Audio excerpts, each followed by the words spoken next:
সরোজবাবুর তো জবাব নেই।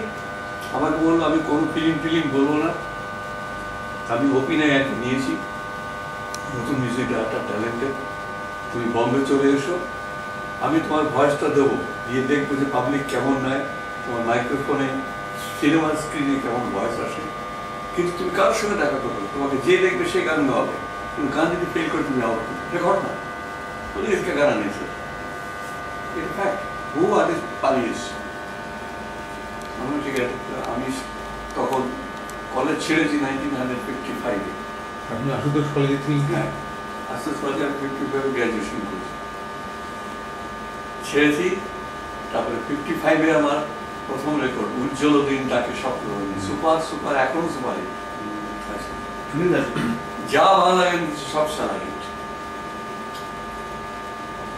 গেলাম মহালক্ষ্মী স্টুডিও, বিরাট স্টুডিও, শঙ্কর জায়গা 3 তলার উপরে মিউজিক রুম, মিউজিক মানে এরকম 4টে বাড়ি ঢুকে যাবে মিউজিক রুম, 100 মিউজিশিয়ান সেখানে বসতে পারে। ওদের তো এলাকায় কারবার ছিল, ওগুলো যারা দেখেন যারা, আপনি ভাবুন 60-এর দশকে একটা লোক 2.5 লক্ষ টাকা নিচ্ছে শুধু ছবি দিচ্ছে। আমার কাছে এখন আছে ছবি, ফিল্মের ছবি আর সুরের ছবি, শঙ্কর জায়গা অল টেলিফোনিক শঙ্কর জায়গা। কে হিরো কিন্তু দরকার নেই, কে দিলীপ কুমার না দেবানন্দ না স্বামী কাপুর মনোজ কুমার, কোনো দরকার নেই।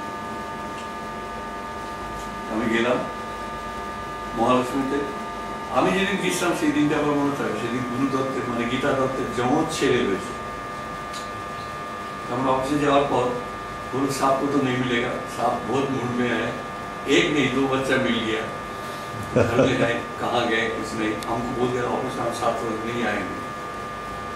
तो सौदा बोलो तुझे बोस, सबाई सम्मान करते,